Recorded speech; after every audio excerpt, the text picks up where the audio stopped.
Welcome to another episode of FML. Today we're going to be talking about the Mercedes. We're going to go over what it is, what we plan on doing, and what we are going to do with it. So stay tuned. So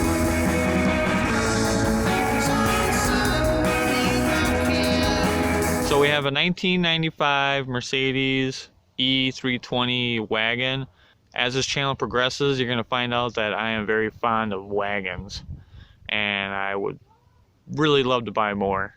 This one, it's got some paint defects. The car is actually from Texas, so there's really no rust on it. The person I bought it from didn't really have much to say about it. I did find some paperwork in the back, and it looks like it was traded in. And they traded in a Jaguar XJ, is it XJS? That's a four-door. XJ something, the two-door one. So I remember that much of it.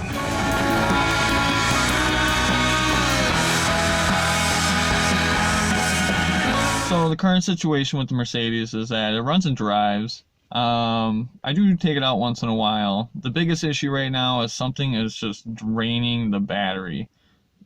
Like almost instantly. The battery, I've taken it out, charged overnight, and the car will start right up.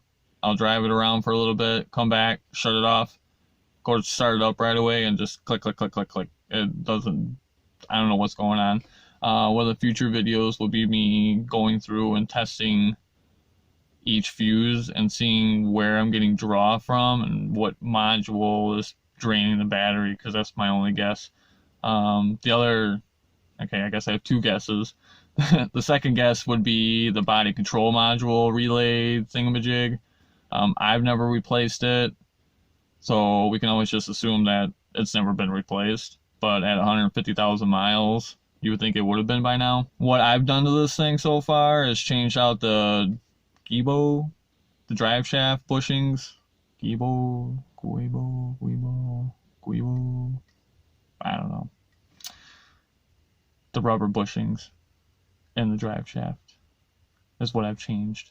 It actually shredded, and hopefully I can find a picture of it, because that was some scary crap.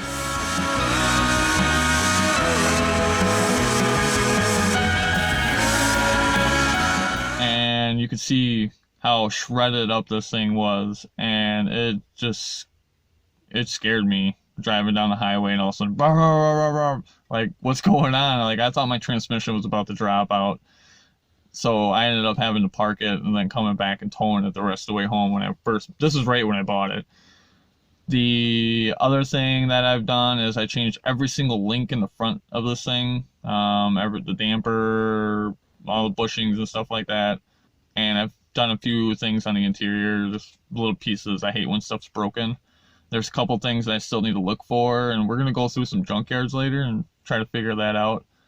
It had no rust on it.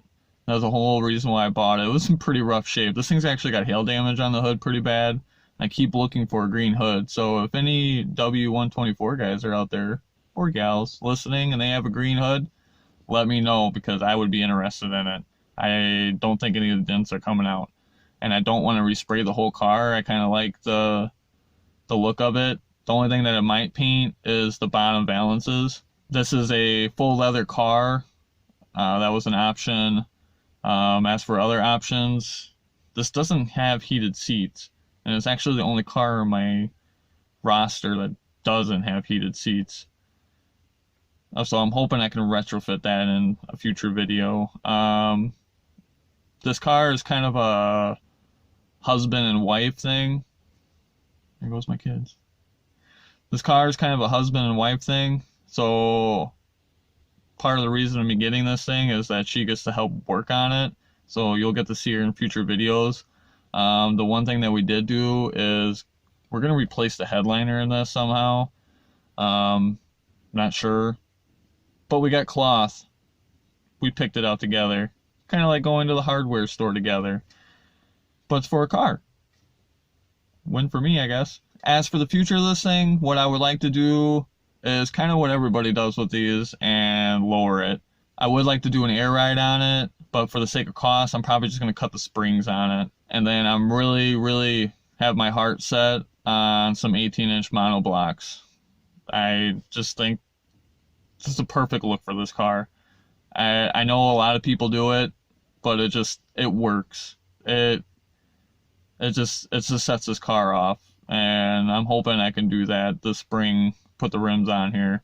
I'm actually going to be getting ready to winterize this thing. I'm just going to put a car cover over it and let it sit through the snowstorms this year. Unless I find a garage. Hopefully I find a garage we can park this thing in. The other thing that I would like to do is try the Duraflex AMG body kit. I would love to get a original one just for fitment issues. I don't have to worry about it. I could just paint it, slap it on, and move on with my life. But that's expensive. And I'm not really sure how that all works out with the wagon yet. I haven't really done any research on it. I would imagine that there's not a lot of AMG body kits for a wagon. But Duraflex has it. And I know that you get what you pay for, and I'm going to be putting in a lot of labor just to make these things look right. But I think it's going to pay off. And again, I know it's not authentic, but it's going to be all right. So while we're recording this video, I have had the jumper cables hooked up to it, and we're going to start it up. I'm not going to drive it because they've been salting the roads for a week now, and we haven't gotten any snow. So they're just getting a little excited about this winter thing here in the state. So I'm not driving it. I will start it up, and we can go look at the motor, and I'll talk about that a little bit. All right, we're going to try starting it. It's been on there for a little bit, so it should just fire right up.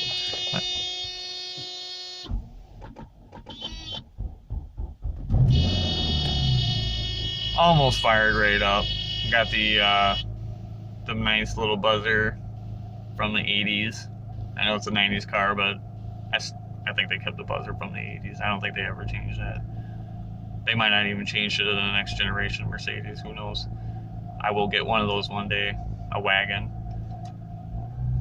As for the interior of this thing, it's in pretty good shape. It's really dirty.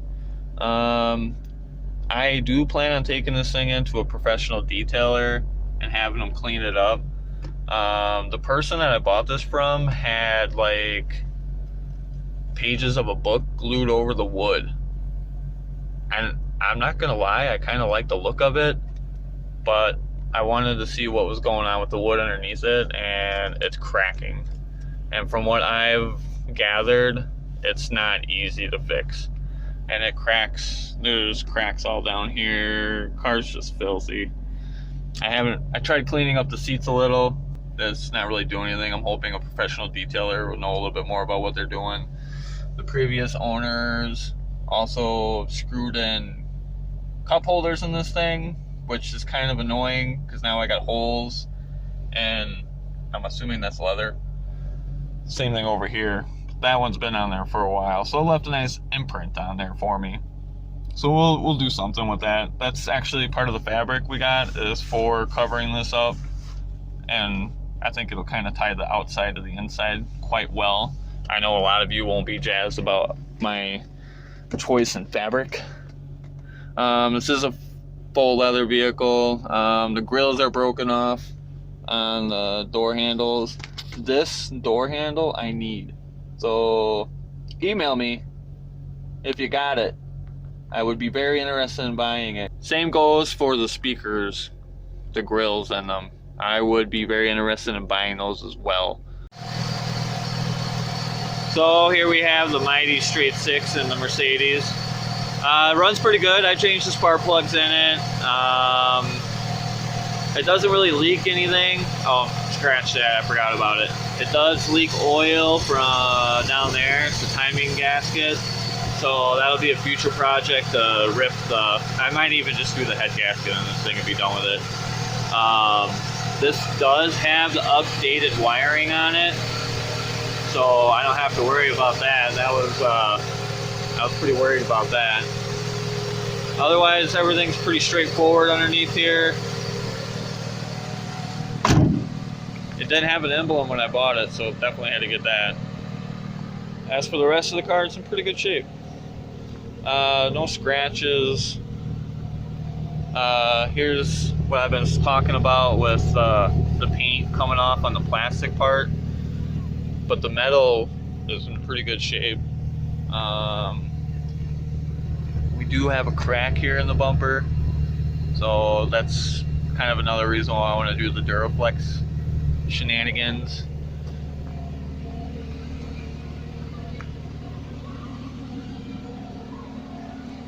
And then here is the only flaw on here is that it looks like it got dented, and then nobody ever covered up the rust or anything like that.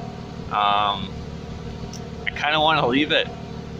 This fender has the pinstriping on it with the Mercedes emblem, and I really would like to save that. Worst case scenario, I have to respray this whole car, and I know a guy that does hand painted pinstriping, so maybe he could help me out. And then the other thing is that I bought some Chinese knockoff rubber gaskets, because they're hard. So we'll get those switched out. I'm not going to be doing a whole lot with this thing until summer, spring comes along. Hopefully things get better for this car and I can bring life back into it and bring it back to the good old days. Well, that's a tour of the Mercedes. I wish I could do more with it. Maybe if I get a garage, we can go back to wrenching on this thing. Tell me what you guys like. Tell me what you don't like. Maybe you didn't like the whole thing. Let me know. But until then, don't give up and keep wrenching.